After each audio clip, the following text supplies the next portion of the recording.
আসসালামু আলাইকুম। আমার চ্যানেলে আপনাদের সকলকে স্বাগত।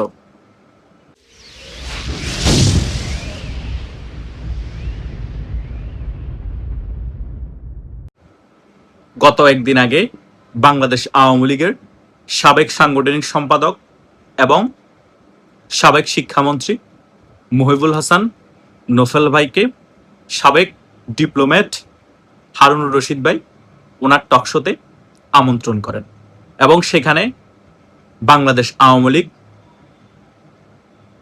কিভাবে বাংলাদেশের রাজনীতিতে ফিরে আসতে পারে এবং শেখ হাসিনা ডিসেম্বরে বাংলাদেশে ফিরে আসলে আওয়ামী লীগের শীর্ষ পর্যায়ের নেতারাও কি শেখ হাসিনার সাথে ফিরে আসবে কিনা এবং বাংলাদেশ আওয়ামী লীগ যদি তাদের সর্বোচ্চ শক্তি দিয়ে রাজপথ আন্দোলন সংগ্রামে নামে বিএনপি সরকার টিকে থাকতে পারবে কিনা, এই সকল বিষয় নিয়ে যখন ওনাকে প্রশ্ন করা হয়, মহিবুল হাসান নোফেল ভাই তিনি ক্লিয়ারলি বলেছেন বাংলাদেশ আওয়ামী লীগের নেতাকর্মীরা যদি তাদের সর্বোচ্চ শক্তি দিয়ে রাজপথে নামে বিএনপি সরকার 1 ঘন্টা টিকতে পারবে না। অনেকেই এই বিষয়টা নিয়ে সেখানে অনেক কমেন্টে উল্টাপাল্টা মন্তব্য করেছে, মনে করছে এ সকল কথার কথাই বলেছে। আসলে যারা এটা মনে করছেন তারা এখনো বোকার স্বর্গে বসবাস করছেন। বুঝতে পেরেছেন? বাংলাদেশ আওয়ামী লীগের শক্তিমত্তা নিয়ে আপনাদের কোনো ধারণা নেই। বাংলাদেশ আওয়ামী লীগের শীর্ষ পর্যায়ের অনেক নেতা এবং বাংলাদেশ আওয়ামী লীগের সভানেত্রী শেখ হাসিনা তিনি পর্যন্ত এখন বাংলাদেশের বাইরে অবস্থান করছেন।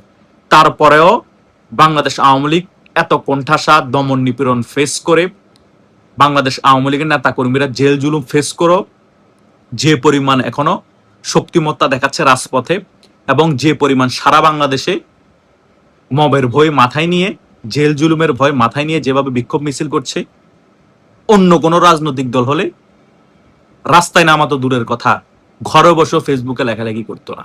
সো বাংলাদেশ আওয়ামী লীগ কোন লেভেলের রাজনীতি করে এ সকল বিষয় যখন আপনারা মাথায় একটু খাটাবেন তখন বুঝতে পারবেন যে মহিবুল হাসান নোফেল কেন এই কথা বলেছে। বাংলাদেশ আওয়ামী লীগ যদি তাদের সম্পূর্ণ সর্বোচ্চ শক্তি নিয়ে রাজপথে নামে বিএনপি সরকার 1 বছরও টিকতে পারবে না।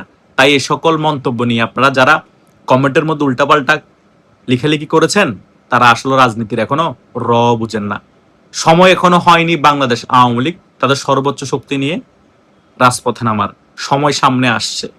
শেখ হাসিনা ডিসেম্বরে বাংলাদেশে আসতে দেন, আওয়ামী লীগের শীর্ষ পর্যায়ে নেতাদেরকে বাংলাদেশে আসতে দেন, তারপরে বুঝবেন আন্দোলন সংগ্রাম আওয়ামী লীগ কিভাবে করে এবং বাংলাদেশ আওয়ামী লীগ সর্বোচ্চ শক্তি নিয়ে রাজপথে কিভাবে নামে। শেখ হাসিনা যদি সত্যি সত্যি ডিসেম্বরের মধ্যে ওনার শীর্ষ পর্যায়ে নেতাদেরকে নিয়ে বাংলাদেশে আসতে পারে, বাংলাদেশ আওয়ামী লীগ তাদের সর্বশক্তি কি জিনিস সেদিনে আপনাদেরকে দেখিয়ে দিবে এবং 1 ঘন্টার মধ্যে সারা বাংলাদেশে কি ঘটবে সেটা আপনারা হারে হারে বুঝতে পারবেন। মহিবুল হাসান নোফেল ভাই কোনো সাধারণ ফ্যামিলির ছেলে না, আর উনি কোনো মূর্খ রাজনীতিবিদও না। কথা বুঝতে পেরেছেন? উনি লন্ডনে পড়ালেখা করেছে, উনি খুবই জ্ঞানী একজন মানুষ এবং তিনি অনেক দূরদর্শী নেতৃত্ব দিতে পারে বিদায় শেখ হাসিনা ওনাকে শিক্ষামন্ত্রী বানিয়েছিলেন। সো উনি যে সকল কথা বলে খুবই চিন্তা ভাবনা করেই বলে এবং ওনার কথার মধ্যে মাধুর্য আছে, উনি গুছিয়েই কথা বলে। প্রত্যেকটা রাজনীতিবিদের মধ্যে অনেক ভুলভ্রান্তি থাকবে এবং অনেক পজিটিভ দিকও থাকবে। যে সকল রাজনৈতিকবিদের মধ্যে পজিটিভ দিক বেশি সে ব্যক্তি, সে নেতা সফল রাজনৈতিকবিদ হয়। এই মহিবুল হাসান নোফেল ভাইয়ের মধ্যে পজিটিভ অনেক গুণাবলী আছে, তাই নেগেটিভ দিক নিয়ে আলোচনা করে কোনো লাভ নাই। বুঝতে পেরেছেন? চীনের ফাদার অফ নেশন মা সেতুং বলেছেন যার মধ্যে 70% ভালো দিক আছে সে হচ্ছে ভালো মানুষ। রাজনীতিবিদদের জন্য সেম, যার মধ্যে 70% নেতৃত্বের গুণাবলী আছে সে হচ্ছে একজন প্রকৃত নেতা। মহিবুল হাসান নোফেল হচ্ছে চট্টগ্রামের সাবেক মেয়র ABM মহিউদ্দিন চৌধুরী ছিলেন। আর ABM মহিউদ্দিন চৌধুরী কে ছিলেন সারা বাংলাদেশের সকল রাজনীতিবিদরা এবং সাধারণ মানুষরা ভালো করেই জানেন।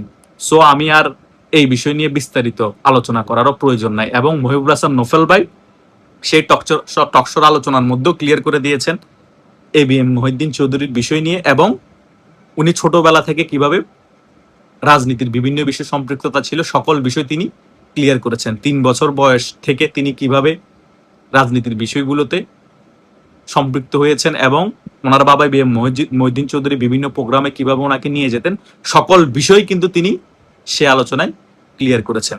তাই যারা না বুঝে সেখানে উল্টাপাল্টা কমেন্ট করছেন, এখনো যারা মনে করছেন যে মহিবুল হাসান নোফেল যে সকল বক্তব্যগুলো দিয়েছে সেগুলো জাস্ট সিম্পল বক্তব্য, রাজনৈতিক বক্তব্য, তারা এখনো বোকার স্বর্গে আছেন।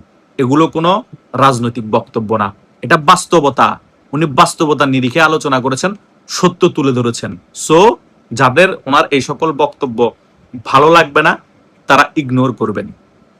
দলের অনেকেই দেখতে পেয়েছি অনেক নেগেটিভ কথা লিখেছেন। এই দলের দুঃসময়ে দলের শীর্ষ পর্যায়ের নেতাদেরকে নিয়ে এই ধরনের নেগেটিভ মন্তব্য কোনোভাবেই কাম্য না। যারা এই সকল কার্যক্রম এখনো করে যাচ্ছেন তারা দলের ক্ষতি করছেন। হ্যাঁ, নেগেটিভ দিক ওনার থাকতে পারে, সেটা মনের ভিতর রাখেন। পাবলিক প্লেসে এই সকল বিষয়গুলো আপনারা না তোলাই ভালো। এতে দলের ইমেজ ক্ষুণ্ণ হয় এবং দলেরও অনেক ক্ষতি হয়। আপনাদের এই সকল বোকামির কারণে আওয়ামী লীগ যতটুকু না সংগঠিত ফিরে আসবে তার থেকেও অনেক বেশি দুর্বল হয়ে যাবে। যারা রাজাকারের নাতিপুতি, যারা আমাদের রাজনৈতিক প্রতিপক্ষ বিএনপি, তাদের কর্মীরা যদি এই সকল বিষয়গুলো লেখে তাহলেও মানা যায়, কারণ তারা আমাদের অপোনেন্ট, তারা সবসময় নেগেটিভ কথা লিখবে। কিন্তু দলের মধ্যে যারা আছেন তারা যখন এই সকল বিষয়গুলো বিভিন্ন জায়গায় বলা শুরু করে দেন, বিভিন্ন জায়গায় ওপেনলি মানুষের কাছে পাবলিশ করেন, তখন মনে হয় যে দলের মধ্যে ফাটল আছে, দলের মধ্যে নেতা কর্মীরা শীর্ষ পর্যায়ের নেতৃত্বদেরকে মানছে না। তাহলে এই দল কিভাবে খুব শীঘ্রই বাংলাদেশের রাজনীতিতে ফিরে আসবে, এই দল কিভাবে তাদের শক্তিমত্তা দেখাবে? বুঝতে পেরেছেন? মহিবুল হাসান নোফেল ভাই ভিতরগতভাবে দলের জন্য যা যা করা প্রয়োজন তিনি এখনো করে যাচ্ছেন। দলকে সংগঠিত করার জন্য যা যা কিছু করা প্রয়োজন সকল কিছুই করে যাচ্ছেন। এটা হচ্ছে বাস্তবতা। কারো সম্পর্কে কিছু না জেনে উল্টা পাল্টা মন্তব্য করা ঠিক না। ওনার যদি দোষ ত্রুটি থেকেও থাকে এগুলো পাবলিকে এখন বলা যাবে না, দলের কথা চিন্তা করে। আর উনি ওনার রাজনৈতিক বিষয় নিয়ে উনি নিজেকে কিভাবে মূল্যায়ন করতে হবে বা নিজের বিষয় নিয়ে কিভাবে সকল কিছু আলোচনা করতে হবে, তিনি ওই ভিডিওর আলোচনা সকল কিছু ক্লিয়ার করেছেন, আপনারা শুনতে পেয়েছেন, দেখতেও পেয়েছেন। সো ব্যক্তিগত বিষয় নিয়ে হয়তো গ্রুপিং থাকতেই পারে, সে কারণে এগুলো পাবলিকলি বলা ঠিক না। আমি অনেকগুলো কমেন্ট এবং অনেকগুলো বিষয় লক্ষ্য করেছি বিদায় আমি বাধ্য হয়েছি এই মহিবুল হাসান নোফেল ভাইয়ের টকশোর ওই আলোচনার বিষয়গুলো নিয়ে আজকে আলোচনা করতে। উনি অনেক টকশোতে আলোচনা করেছে, অনেক জায়গায় উনি গিয়েছে, বিভিন্ন বক্তব্য দিয়েছে, তখন কিন্তু এই সকল বিষয়গুলো আমার চোখে পড়লো, অনেক বেশি পড়ে না। কিন্তু এখন যতই সময় যাচ্ছে ততই দেখতে পাচ্ছি একটা পক্ষ আওয়ামী লীগের ওনার বিরুদ্ধে লেগেছে এবং বিভিন্ন ধরনের নেগেটিভ মন্তব্য করছে বিভিন্ন জায়গায়। এগুলো দৃষ্টিকটু মনে হয়েছে আমার, সে কারণে এই বিষয়গুলো আমি চেয়েছি আপনাদের কাছে ক্লিয়ারলি ইউটিউবে ভিডিওর মাধ্যমে আলোচনা করতে। এবং আমাকেও এই বিষয় নিয়ে অনেকেই বলেছে যে এই বিষয়গুলো তুমি তোমার ইউটিউবের মাধ্যমে আলোচনা করে মানুষকে সচেতন করো, কারণ অনেকেই না বুঝে দলের ক্ষতি করছে এবং শীর্ষ পর্যায়ের অনেক নেতাদেরকে নিয়ে বিভিন্ন ধরনের খারাপ মন্তব্য করছে। শুধু মহিবুল হাসান নোফেল না, এরকম দলের অনেক শীর্ষ পর্যায়ের নেতাদেরকে নিয়ে অনেক খারাপ মন্তব্য করছে নিজ দলের মানুষরাই। আপনি এই সকল বিষয় পাবলিক প্লেসে না করাটাই ভালো। কাউকে অপছন্দ হলে শীর্ষ পর্যায়ের অনেক নেতাদের মনের ভিতর রাখুন। এই দুঃসময়ে পাবলিক প্লেসে যদি এগুলো আপনারা আলোচনা করেন, এগুলো বিভিন্ন জায়গায় যদি উল্টাপাল্টা আপনারা কমেন্ট করেন, তাহলে কিন্তু যারা আমাদের অপোনেন্ট আছে তারা আরো বেশি সুযোগ পেয়ে যাবে, সেটারই সুযোগ করে দিচ্ছেন আপনারা। আশা করছি আমি এই ভিডিওর আলোচনায় যে সকল বিষয়গুলো আপনাদেরকে বুঝাতে চেয়েছি, যারা প্রথম থেকে শেষ পর্যন্ত আমার এই ভিডিওটি দেখেছেন তারা মোটামুটি সকল বিষয় ক্লিয়ার হতে পেরেছেন। ধন্যবাদ সকলকে।